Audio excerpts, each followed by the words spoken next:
Gerai, laba diena visiems ir sveikiname šiandien iš Klaipėdos, iš Lietuvos kariuomenės karinių jūrų pajėgų štabo. Šiandien aukščiausių lygmenių kalbėsimės apie Lietuvos kariuomenės karinės jūrų pajėgas ir su mumis yra Lietuvos kariuomenės karinių jūrų pajėgų vadas, flotilės admirolas Giedrius Permeneckas. Sveiki, vade. Labą dieną. Vade, pradedam nuo paprasčiausių klausimų, po to eisim prie sudėtingiausių. Su šiuo metu turimais pajėgumais mes galim ką nors nuskandinti ir ką galim nuskandinti? Mes visą laiką galim nuskandinti.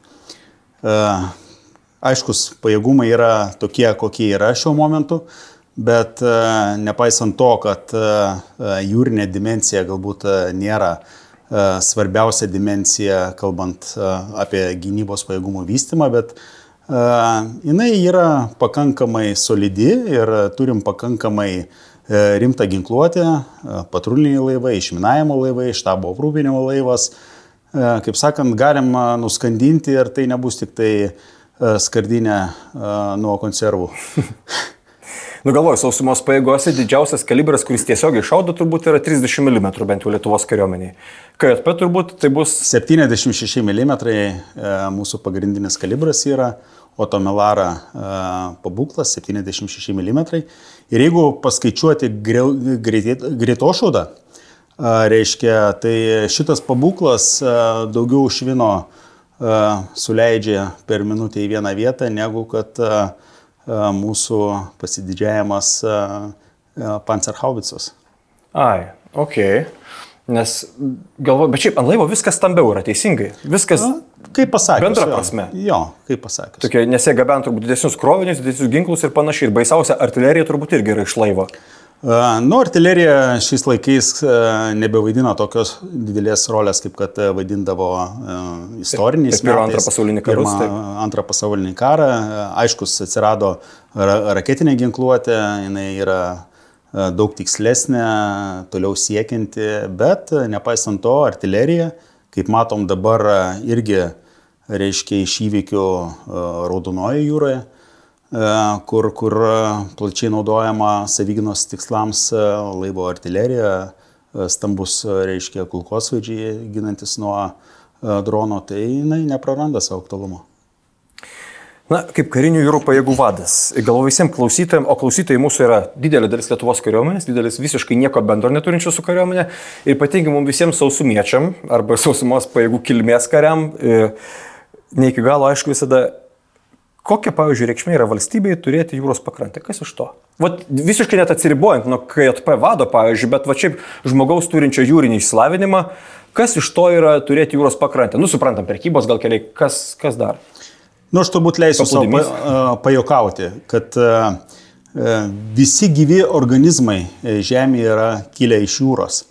Jūroje atsirado gyvybė senais priešistoriniais laikais ir po biškį šitą gyvybę iš jūros išrepliojo po truputį į krantą. Tai mes jau pačių pradžiai pradedant, reiškia, mūsų egzistencija visos gyvybės Žemės prasidėjo jūroje vandenyje.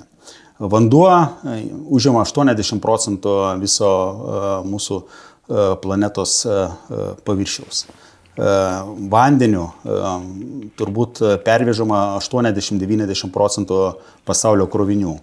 Vandeniu, čia užakcentuot gal reikia vandeniu, ne lėktuvais, ne traukiniais? Ne lėktuvais, ne traukiniais, jūriniais keliais pervežami 90% pasaulio prekybos krovinių ir visi kroviniai tokie, kurie niekaip nebūtų galima pervežti sausumos keliais, nekalbant apie oro kelią.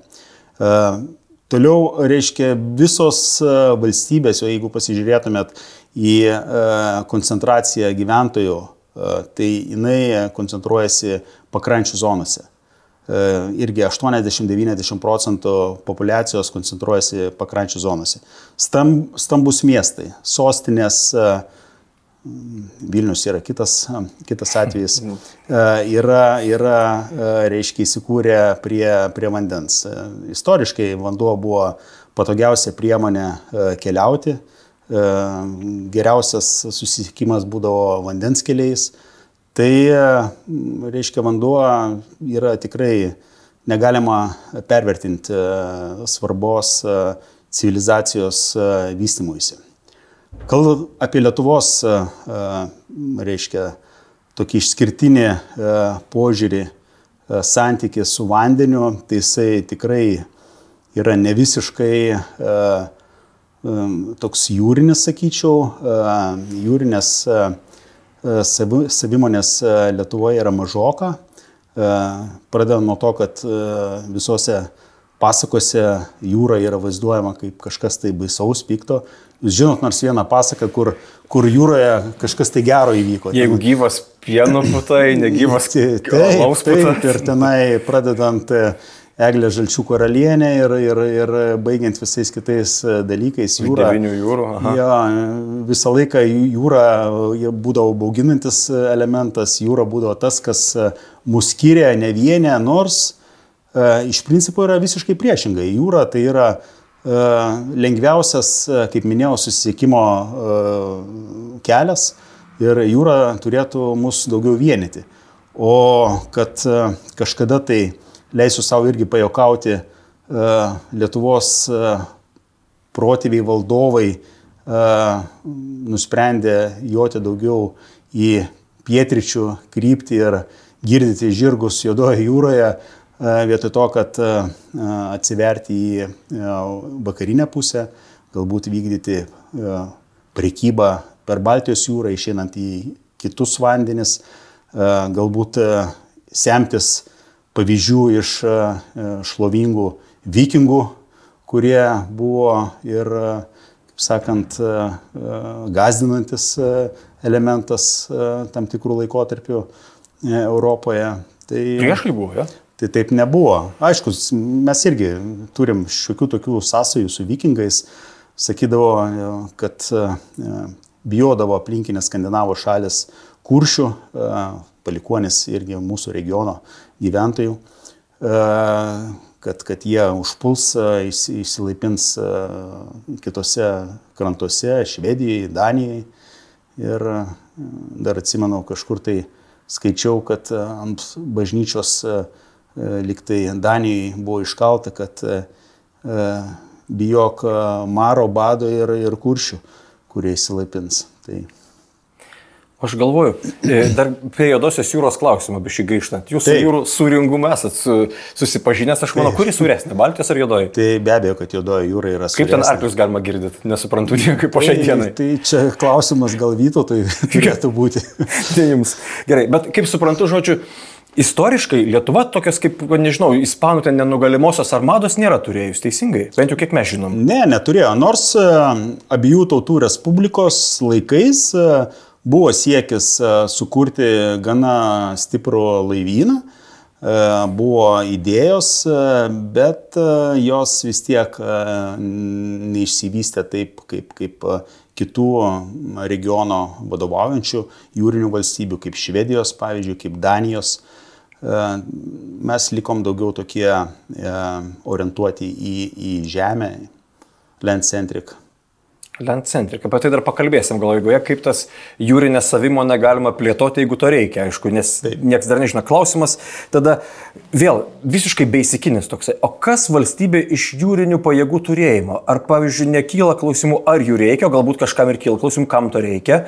Dėl sausumos galbūt ir nebekyla. Ir kokią naudą turint jūrų pajėgas? Jūrų pajėgos neprekiauja ir taip toliau. Aišku, turbūt kažkaip gintis reikia, bet vėl klausimas, ar pakankamai to yra. Kokia nauda iš jūrinių pajėgų turėjimo? Čia labai toks aiškus ir paprastas atsakymas.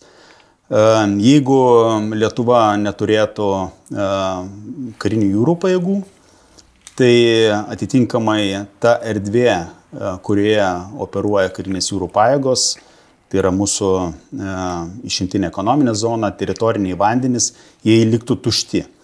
O gamtoje yra toksai dėsnis, kad tuščia vieta jinai ilgai neužsibūna, tuščia ją kažkas tai užpildo. Tai jeigu nebus Lietuvos karinių jūrų pajėgų laivų šituose vandenyse, mūsų vandenyse, tai bus kažkokios kitos valstybės laivai ir jie darys tą, ką nori.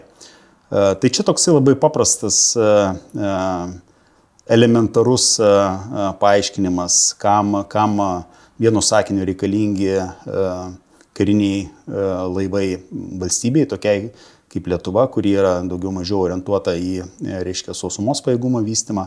Toliau be abejo yra eilė kita kitų argumentų, kurie pagrindžia iš tikrųjų tą poreikį laivų sienų apsauga. Karinės jūrų pajėgos yra vienintelės pajėgos Lietuvos kariuomeniai, kurioms pavesta užduotis saugoti valstybinę sieną.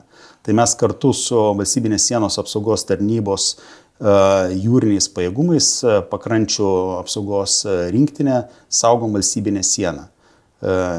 Žinia, karinių jūrų pajėgumai yra ženkliai didesni, mes galim operuoti beveik visomis oro sąlygomis, tai atitinkamai mes ir didžiąją dalimi nešame naštą valstybinės sienos apsaugos jūroje. Toliau yra aibė kitų aspektų, kur atsakingos yra karinės jūrų pajėgos. Pastaruoju metu girdėjote turbūt apie povandeninės infrastruktūros saugumo iššūkius. Sabotažą Nord Stream. Taip, sabotažas Nord Stream 2, toliau reiškia nutraukimas dujotiekio iš Estijos į Suomiją, pažeidimas internetinių kabelių, yra aibė mažesnių incidentų, kurie galbūt taip plačiai žiniasklaidoje nėra ištransliuoti. Ir šitų pajėgumų, šitų reiškia infrastruktūros apsaugai reikalingi yra tam tikri pajėgumai. Ir karinės jūrų pajėgos yra vienintelės turinčios ekspertizę, turinčios ilgalaikę patirtį, personalą, techninės priemonės, kurios padeda saugoti šitos kabelius, šitos, reiškia, vamzdynus, jungtis elektros. Ir mes atitinkamai orientuojame savo tolimesnį vystymą į šitų pajėgumų stiprinimą. Kitų aibė, reiškia, aspektų vystymai vėjo jėgainių, vėjo parkų Baltijos jūroje, pagaliau tam tikras, reiškia, apsaugos momentas, draugiškų pajėgų atvykimas į mūsų regioną. Be Suvalko, reiškia, koridoriaus lieka viena jungtis su NATO valstybėmis iš vakarų pusės, tai Klaipėdos uostas. Tai kaip pavyzdys, vienas stambus laivas gali atgabenti ginkluotę techniką vienam batalionui. Kiek reikėtų sąstatų, reiškia, sausumos traukiniais ar sausumos transporto priemonėmis, tai čia jau yra nepalyginami dalykai. Bet čia mes geras, čia galima užakcentuoti, nes labai dažnai pamirštam. Suvalkų koridorių dabar jau kiekvienas, turbūt Lietuvos gyventojas žino, nuo šiaurės pietų ir Biržietis, ir Klaipėdietis, ir taip toliau, bet kad turim dar vieną Suvalkų koridorių, gerai, ne Suvalkų, Kuršių koridorių, kaip ten be pavadinsi, bet žodžiu, turime Klaipėdos uostą. Baltijos jūrą, kaip mes galim dar priimti sąjungininkus. Taip, tai... Ir kiekiai visai kiti. Ir per Klaipėdos uostą ir dabar kasdieną atvyksta sąjungininkai, kurie yra dislokuoti mūsų šalyje, atvyksta, išvyksta, vyksta kaita. Ir tai yra ne dėl to, kad jie ten mėgsta su keltais plaukioti, bet dėl to, kad tai yra patogiau, kad tai yra pigiau, kad galima vienu laivu perplukdyti daug didesnį technikos kiekį.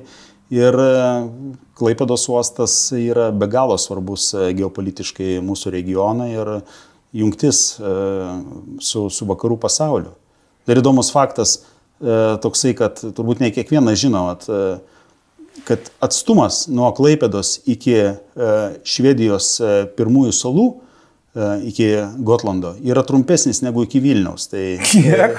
Kiek kilometrų gaunasi? Mažiau negu 300 tiesia linija. Tai matome, atrodo, kad iš tikrųjų yra kažkur tai kita pusė Baltijos pakrantės yra labai toli, bet iš tikrųjų jinai yra labai arti čia pat ir pasiekima.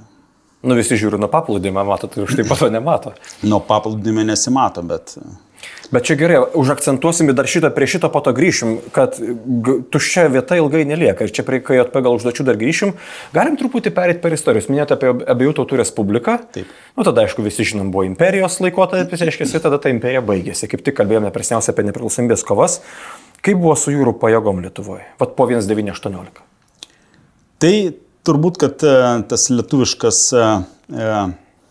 aš nevadinsiu jo valstiečio mentalitetu. Sausumiečio. Sausumiečio, toksai žemdirbio, gal ir gerąją prasme mentalitetas, jisai iš tikrųjų pasiraiškia labiau ir jūra buvo nežinomybė, terra incognita. Priešas. Ilgų laikotarpių priešas, baisaus kažkas tai. Turime prisiminti, aiškus, kad Klaipėdos kraštas buvo atgautas tik tai 23 metais. Tai atitinkamai neturėjo Lietuva uosto. Pirmus 5 metus jau. Taip, ir tas irgi sutrukdė šiek tiek karinio laivyno vystimasi. Po to, kai buvo atgautas Klaipėdos uostas, buvo dėtos pastangos įkurti kažkokį tai karinį laivyną, jo užuomazgos buvo padarytos. Kas, manau, labai svarbu, buvo investuota į personalą, buvo siunčiami jaunuoliai su asmeninėmis stipendijomis studijuoti į Italiją. Jungtinės Amerikos valstijas, kiek žinau, ten įgijo laivavedžių išsilavinimus, laivo mechanikų išsilavinimus ir jie grįžę 30 metų viduryje, Labanauskas, Povilas, Kuizinas, Petras, jie buvo pirmieji tie, kurie pradėjo formuoti tą Lietuvos, nepriklausomos Lietuvos karinio laivyno mentalitetą, idėją. Ir mes gana nemažai semėmės iš tų mažų užuomazgų, kurios buvo pradėtos prieš beveik 90 metų. Kitais metais Lietuvos karinės jūrų pajėgos švęs 90 metų jubiliejų, nes 35 metais buvo pasirašytas įsakymas dėl karinio laivyno sukūrimo.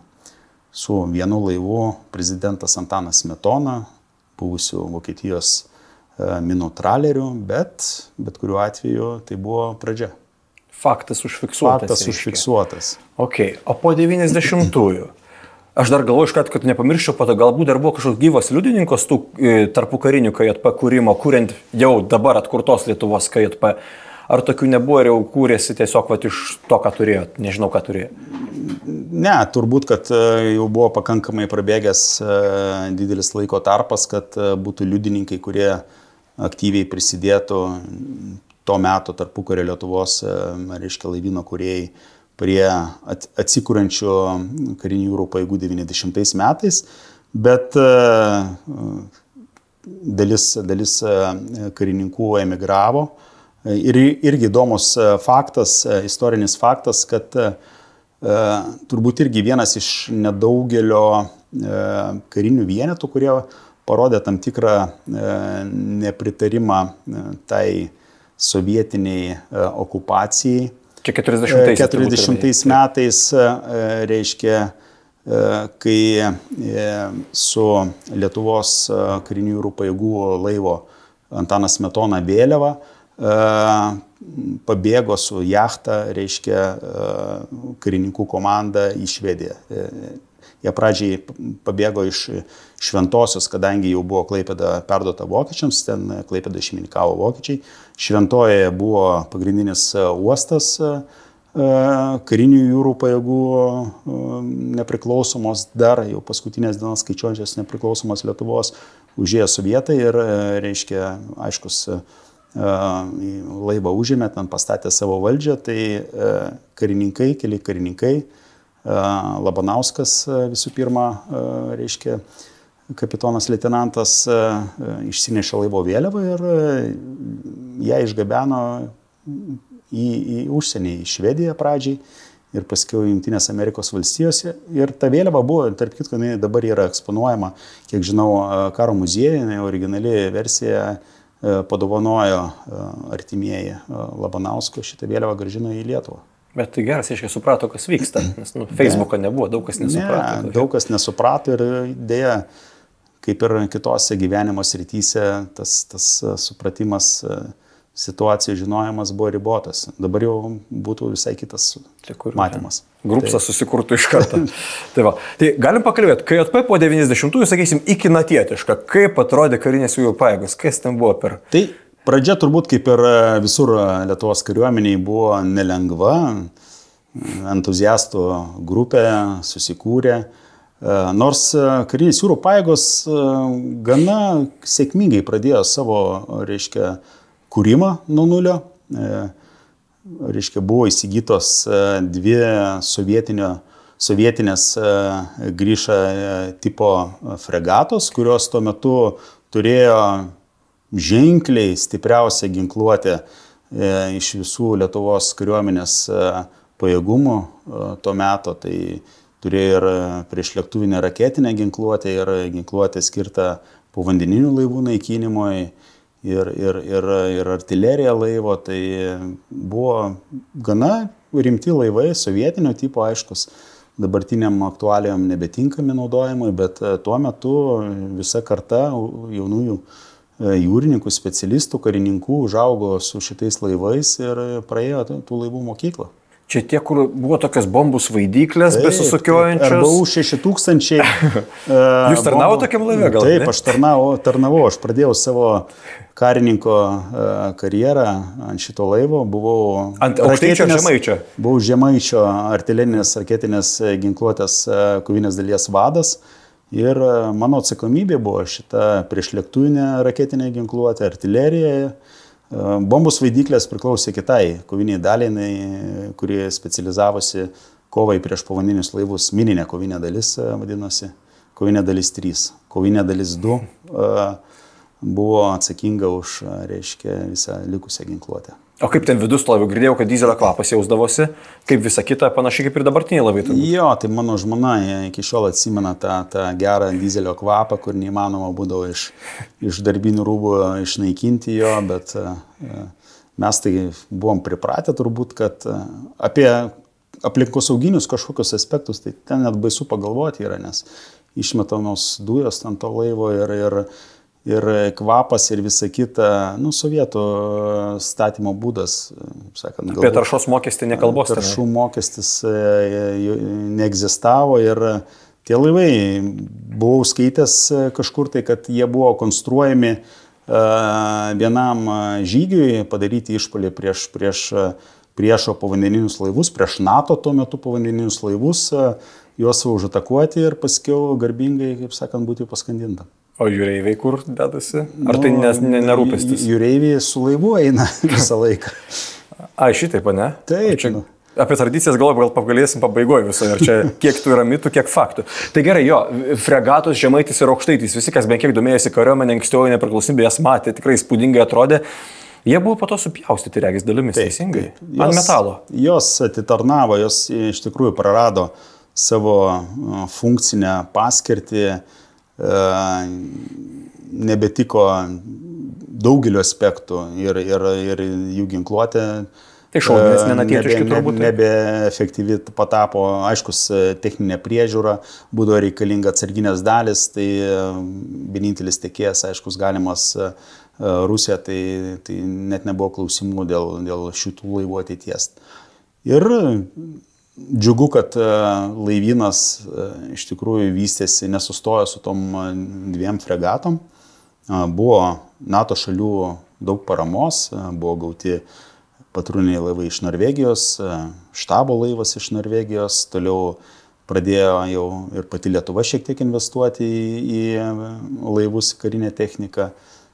Pirmieji priešminiai laivai iš Vokietijos Lindau klasės, toliau reiškia patruliniai laivai iš Danijos, Flue Fisken, galiausiai Hand klasės išminavimo laivai. Tai tikrai tokiai mažai šaliai ir mažam laivynui, sakyčiau, gana įspūdingi laimėjimai, ypač regioniškai vertinant. Dažnai savo užduodu irgi klausimą, kodėl Lietuvos laivynas gana taip atrodo solidžiai, netgi lyginant su Latvijos, Estijos laivynais. Gal žinot, tarpukario laikais Estų Latvių laivynai buvo nepalyginamai stipresni negu Lietuvos laivynas. Jie turėjo savo povandeninius laivus, ypatingai Latvijos laivynas, ženklius antvandeninius pajėgumus laivai, hidroplanai buvo, reiškia, laivyno sudėtyje. Tai lyginant su mūsų vienu, reiškia, prezidentas Smetona išminavimo tralerių, tai ženkliai stipresni. Kodėl čia taip gal, kad jie pakrantės gal daugiau turėjo, iš kur tas mindsetas toksai kitoks? Tai mindsetas turbūt pradžiai dėl to, kad šiek tiek daugiau jūriškai orientuotos valstybės. Pagrindinis pirmas skirtumas su Lietuva, kad sostinės yra prie vandens, Ryga, Talinas, reiškia, uostai. Toliau Hanza, reiškia, miesto patirtis tiek Taline, tiek Rygoje, abudu miestai buvo Hanza miestai. O tas statusas ką reiškia, galim priminti? Reiškia, buvo tokia susiformavusi Europoje, Baltijos jūrai, Hanzos miesto, reiškia, kaip bendruomenė, jie turėjo, kaip nedidelė Europos Sąjunga, sakyčiau, tų laikų, vadovaujama iš Hanzos miesto, buvo lengvesnė prekyba, kas priklausė šitų miestų sąjungai, reiškia, prekiavimas tenai, gal be kažkokių... Apie muitus viskas ir panašiai. Taip, lengvesnė prekyba, bet tie miestai atitinkami, kurie gaudavo Hanzos miesto, reiškia, statusą, ypatingai daug tokių miestų buvo, reiškia, Vokietijai, Baltijos pakrantėse, kitur, tai jie augo, vystėsi ir iš tikrųjų buvo labai didelis tas ekonominis impulsas tiem miestams augot. Lietuva dėja, reiškia, tokio impulso neturėjo, Klaipėda irgi priklausė Prūsijai, tai nepaisant to, kad Klaipėda nors ir toks periferinis Prūsijos miestelis, bet jinai pasivystė, bet dėja Lietuvai nepriklausė. Tai. O grįžtant dar prie istorijos, biškit mūsų tos ankstyvosios nepriklausomybės. Danės upėje stovi M52 Suduvis vadinasi. Taip. Teko jo plaukti, tiesa, kad jis medinis ir žalvarinis visas. Ir... Jisai yra pagamintas iš braziliško ąžuolo. Tai... Brangiai skamba. Labai šiais laikais tokio laivo niekas nebestengtų pastatyti, nes jisai būtų super brangus. Turėjau garbę šitą laivą priimti iš Vokietijos, dalyvauti jo remonto atstatymo procese 99 metais. Tai buvo pirmasis iš Vokietijos gautas, perimtas su pilnais pajėgumais.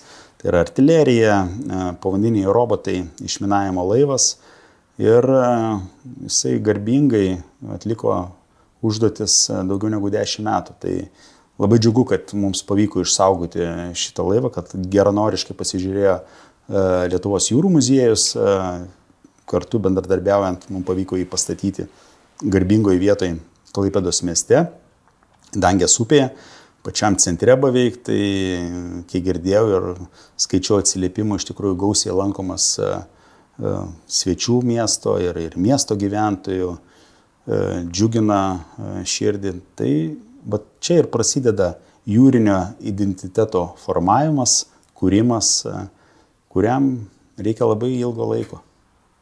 O tas laivas, ir šiaip laivai, kurie kovoja su minomis, techninis klausimas, jie geležinių detalių turbūt turi nedaug, teisingai?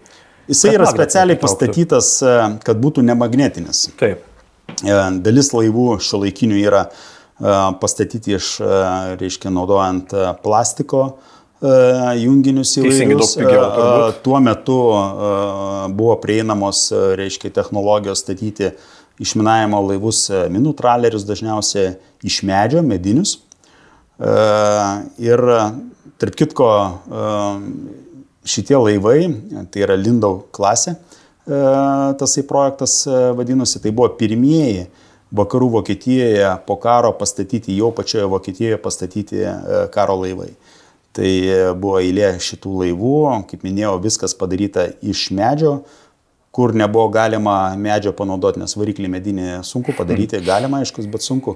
Tai buvo naudojamos nemagnetinės technologijos arba bronza daugeliu atveju, nemagnetinis plienas, varis, pavyzdžiui, sraigtai buvo bronziniai, dalis variklio nemagnetinio plieno, kai kurie mechanizmai, kur reikalingas didesnis tvirtumas, irgi nemagnetinio plieno, kai kas iš bronzos, tai įspūdingas laivas, galima apsilankyti, kviečiu visus irgi apsilankyti, kas būsit Klaipėdoje.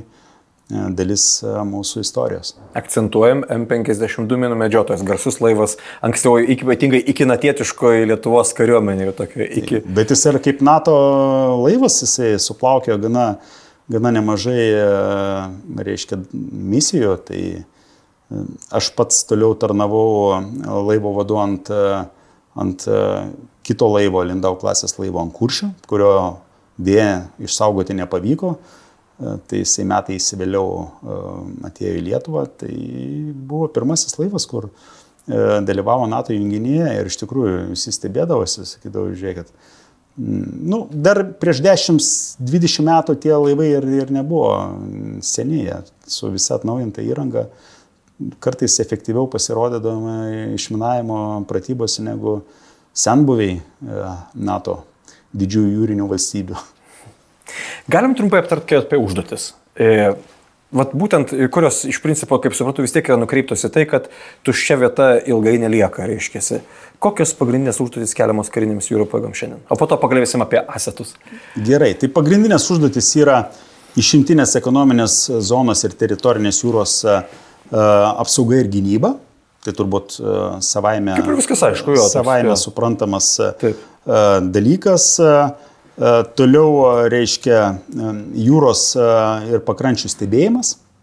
Mes netgi turime 4 karinių jūrų pajėgų vystymosi kryptis, kurios remiasi šitomis užduotimis, kurios yra mums skirtos. Tai yra jūrinių pajėgumų vystymas, tai vat, buvimas jūroje, užtikrinamas suvereniteto, policinių funkcijų jūroje, taip trumpai paaiškinant, reiškia užtikrinimas, kad prievarta, kitaip tariant, bet kas be leidimo čia nesilankytų ir kas lankosi turėtų leidimą, o jeigu atsirastų tokių, kurie nori be leidimo užeiti, tai jiems būtų užkirstas ant kelias. Toliau, reiškia, jūros stebėjimo pajėgumų vystymas, tai mes turim išvystytą radaro tinklą palei visą Baltijos jūros pakrantę, jie stebi Baltijos jūrą į gilumą. Mūsų tikslas turėti pastoviai 24/7 jūrinį paveikslą iš Baltijos jūros.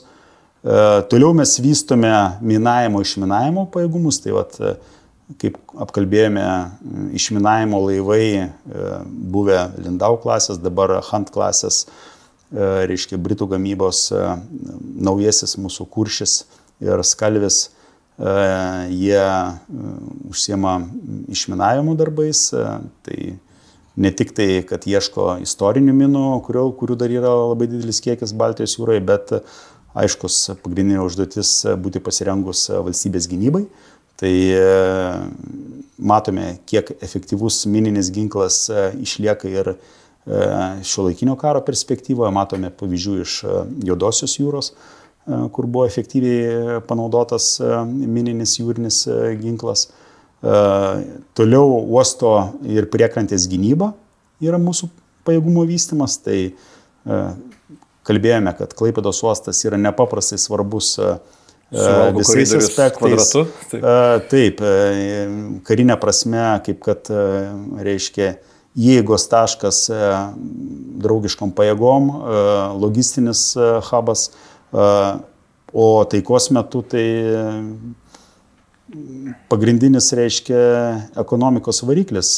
Per jį ateina, išeina prekės, komercija. 6% Lietuvos BVP yra generuojama per Klaipėdos uostą. Tai dideli skaičiai.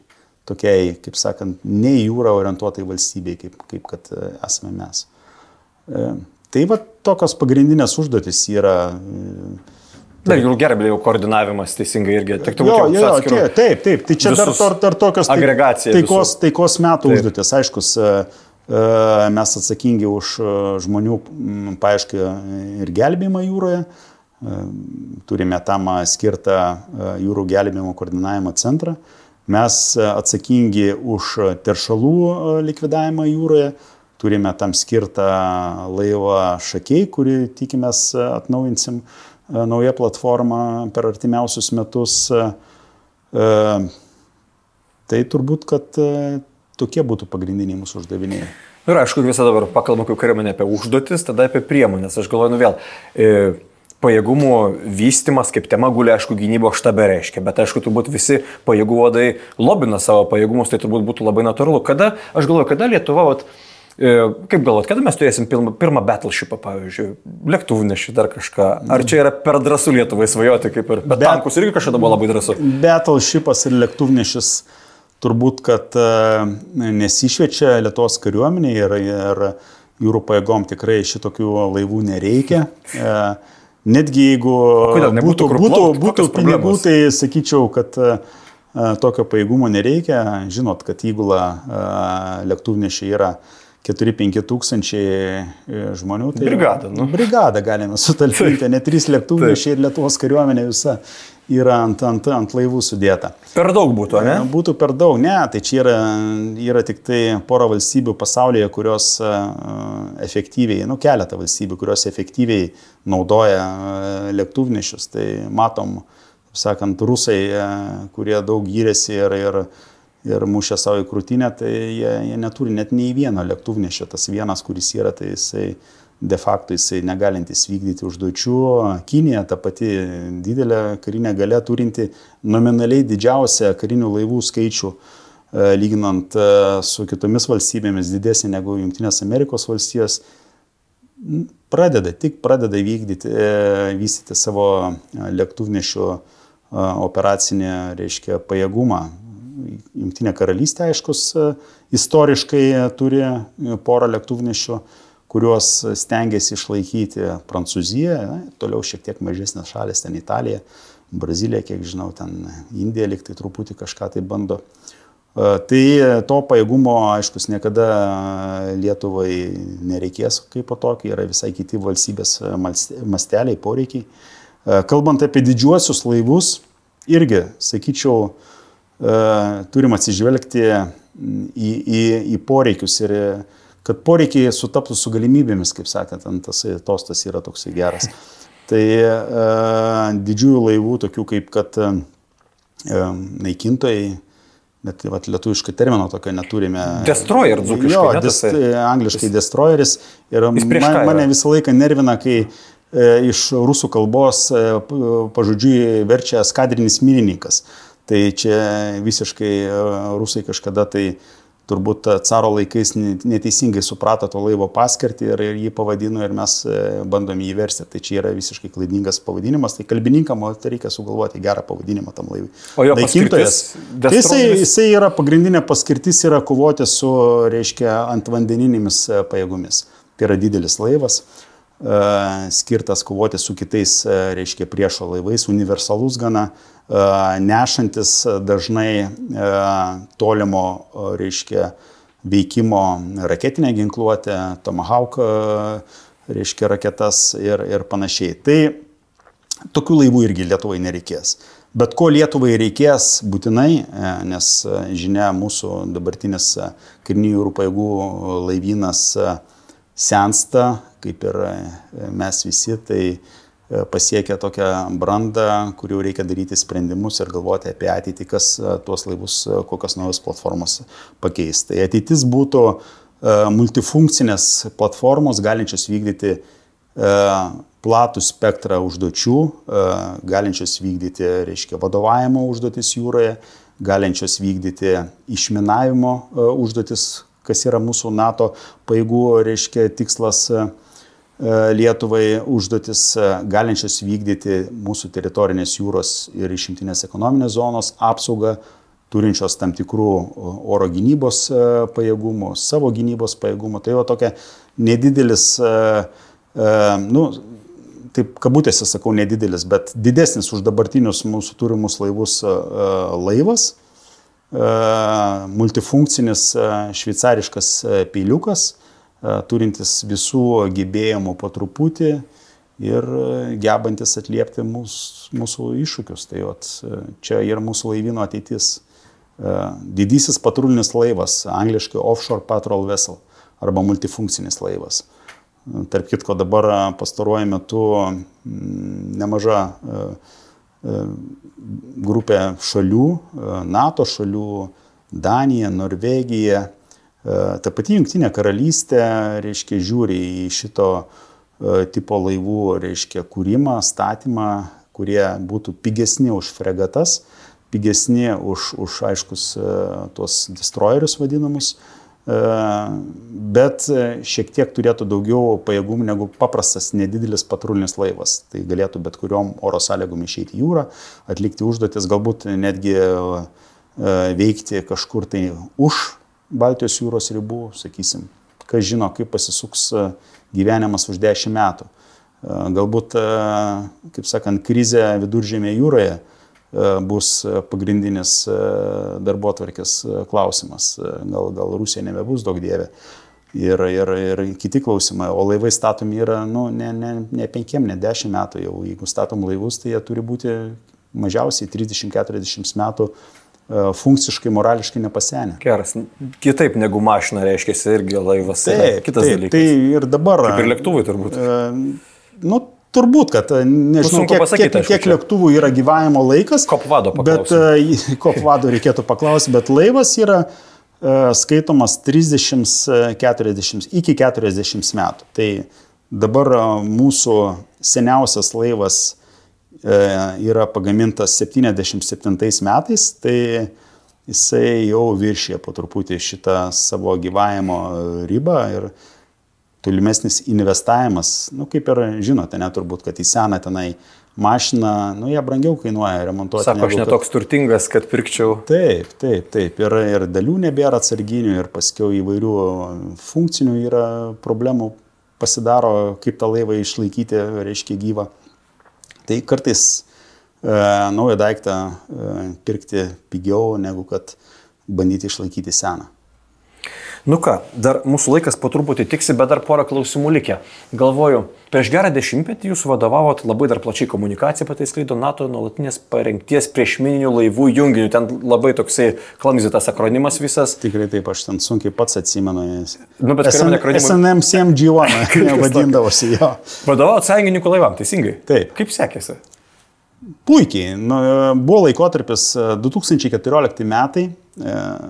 Visi žinome, kuom tie metai geopolitiniai erdvėjai, geopolitiniam kontekste, kuom jie svarbus. Buvo ką tik tai, reiškia, įvykęs Krymo aneksijos atvejis. Karo pradžia, kaip mes sakome. Karo pradžia, realiai karo pradžia.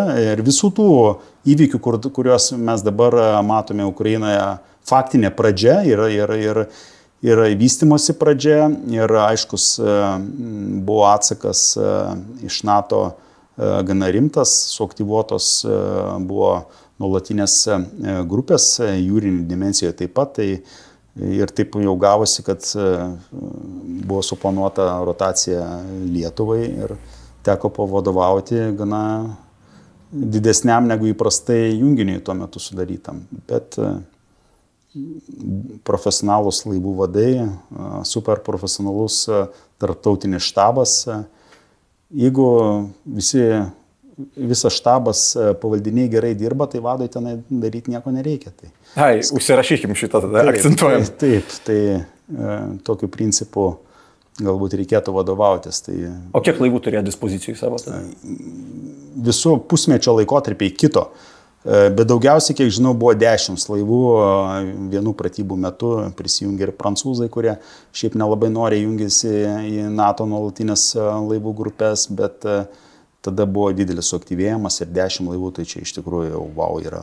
O tas junginys, jis ką veikdavo? Jis nebūtų, kad plaukėjo kartu visą laiką ten per... Jisai plaukiodavo kartu, tai junginio darbotvarkė susideda iš to, yra nustatytas, reiškia, plaukimo grafikas, daugiau mažiau fiksuotas, tam junginiui, reiškia, taktiškai vadovauja vadavietė Markomas Jungtinėje karalystėje prie Londono ir jie nustato plaukimo, reiškia, tą visą maršrutą, grafiką, derina uostus, tai plaukimo metu savaitę, 2-3 savaitės jūroje įgulos, reiškia, laivai sąveikauja tarpusavį, treniruojasi, vykdo pratybas įvairaus masto su priimančiom šalim, kur mes lankomės atskirai kaip junginys. Čia jau būdavo, kaip sakant, kovinis rengimas, įprastas kovinis rengimas. Savaitgalį jūrinė diplomatija, tai jūrinė diplomatija yra, reiškia, atvykimas į užsienio uostą, reprezentuojant NATO, reprezentuojant tas valstybės, kurių laivai buvo NATO junginio sudėtyje, susitikimai įvairūs, rodymas vėliavos, kaip mes sakom. O su sąjungininkais, tokių kažkokių trinčių dar kažko, vis tiek, 2014-10 metų kaip Lietuva NATO narė. Ir nebuvo tokių, kad čia dar per jauna NATO, trinčių kažkokių nepasitaikydavo? Ne, nepasitaikė, nes tikrai niekas nevertino pagal šalies pavadinimą, turbūt, kad pagrindinis būdavo vertinimas pagal štabo profesionalumą, tai galiu pasidžiaugti, iš tikrųjų štabas buvo tarptautinis, sudarė įvairių šalių karininkai, pradedant Turkiją, baigiant Vokietiją, Olandiją, Estiją, Latviją, keitėsi tas štabas šiek tiek visos operacijos metu. Tai mūsų Lietuvos karinių jūrų pajėgų karininkai tai tikrai parodė aukštą profesionalumą, visuose lygiuose buvo labai gerbiami ir čia net klausimų nėra, iš tikrųjų. Tas laikas, mes daugiau bijodavom iš tikrųjų, ar mes esame pakankamai profesionalus, negu iš tikrųjų, reiškia... Negu iš tikrųjų to reikėjo. Iš tikrųjų reikėjo, nes tikrai tas profesionalumas buvo, tik tai mes gal patys savęs taip nevertinom, bet po to laiko jau praėjo 10 metų, tai dabar galiu pasakyti, kad tam tikrose srityse Lietuvos karinių jūrų pajėgų laivai tai rodo pavyzdį NATO ir jau ten klausimų net nėra, kad mes kažkaip tai dar šiek tiek atsilikę, mums pasitemti reikia, aiškus. Kitos šalės turi didesnių finansinių galimybių, gal platformos yra šiek tiek naujesnės, visa kita, bet profesionalumo lygyje mes esam on the top. Nu ką, tuomet einam pabaigai, patys geriausi klausimai visą laiką yra. Taip, būtinai. Ir svarbiausia, reiškia, tradicijos ir karinės jūrų pajėgos labai žmonės, bent jau galvose, aš manau, ne vienas įsivaizduoja, nemažai prietarų turėtų turėti, reiškia, ir panašiai. Pavyzdžiui, rytoj lipsim ant P12 laivo ir išeis jisai į jūrą. Mums skustis ar ne? Skustis, tokio prietaro, kad skustis nesiskusti, tai pas mumis tikrai nėra. Bet yra kitų prietarų tokių. Švilpaut blogai, yra laive. Laive švilpaut blogai? Jo, blogai švilpaut yra. Sako, galima vėją prisišvilpti. O kai atpašta per bortą jūrą spjaudyti yra labai blogai irgi. O kitą dalyką daryti per bortą, jeigu... Galim supykdyti. Kitų dalykų dažniausiai tam yra skirtos vietos kitiems dalykams. Tai tokie gal pagrindiniai prietarai.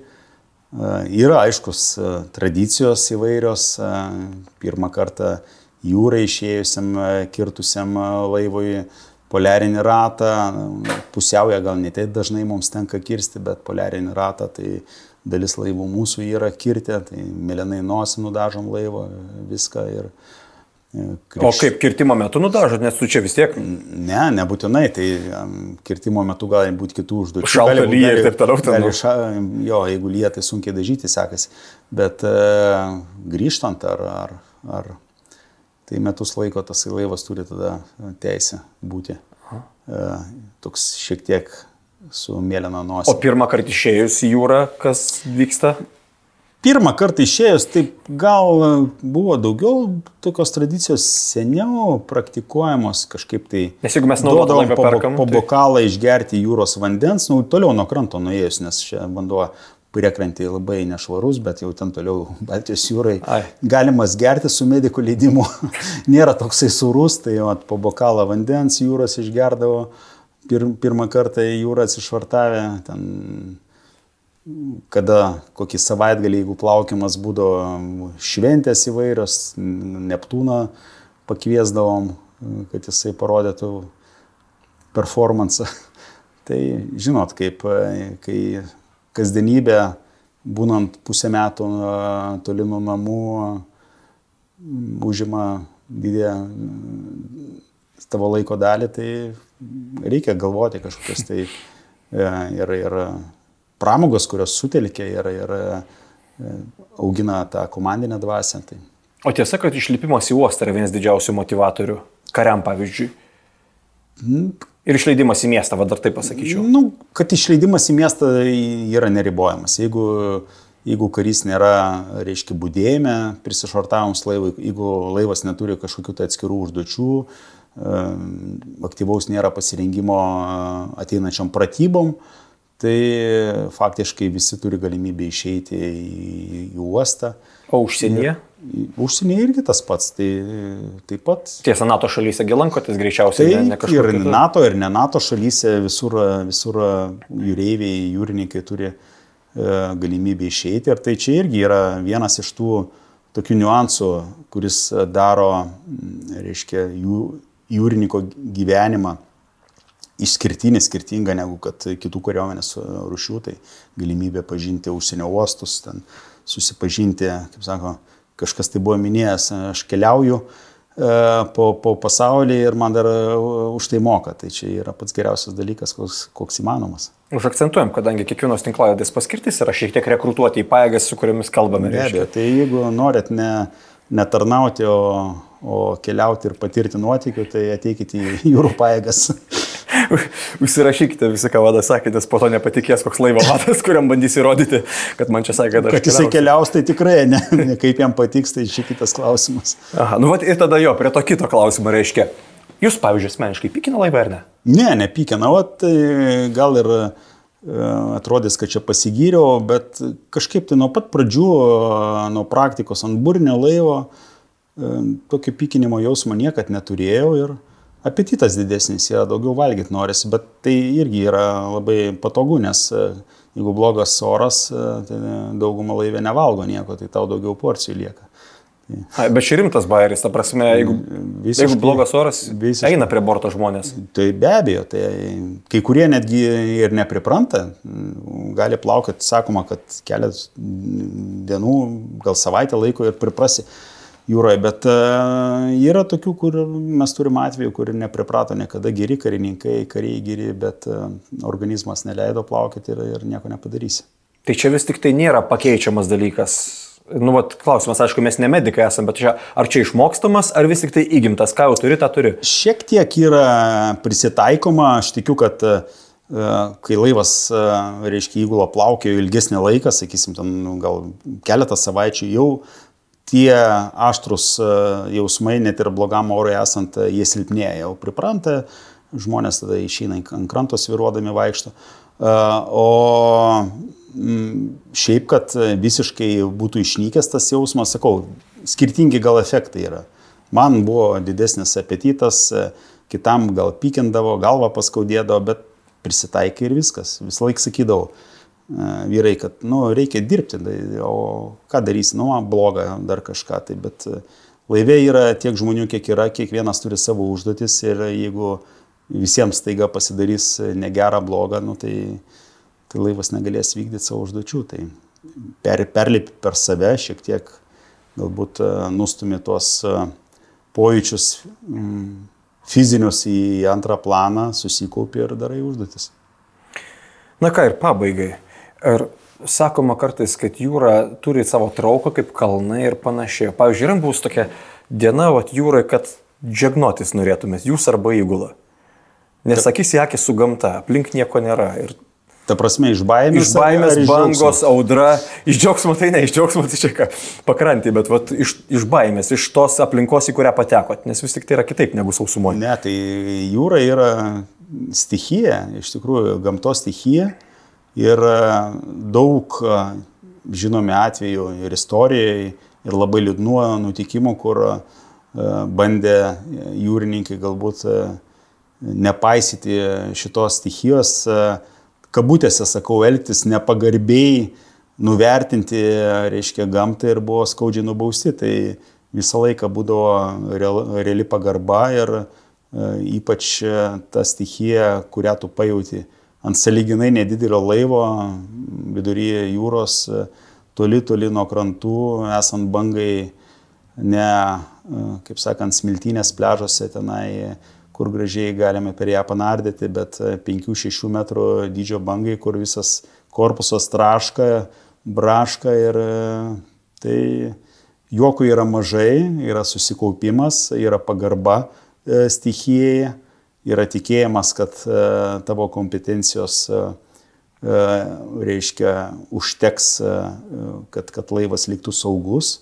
Kaip laivo vadas ypatingai esi dėmesio centre, turi rodyti pavyzdį, kad gal tau pačiam ir šiek tiek neramu yra, bet turi rodyti pavyzdį savo ramumu, neleisti blogom mintim užvaldyti įgulą, ypatingai blogo oro sąlygomis, arba jeigu yra laive, pavyzdžiui, kažkoks tai gedimas, kurį esame irgi turėję, kur varikliai pagrindiniai užduso prieš štormo sąlygomis, tai tokios situacijos ugdo ir tą komandinę dvasią laivo ir įgulos, ir iš tikrųjų šitų patirčių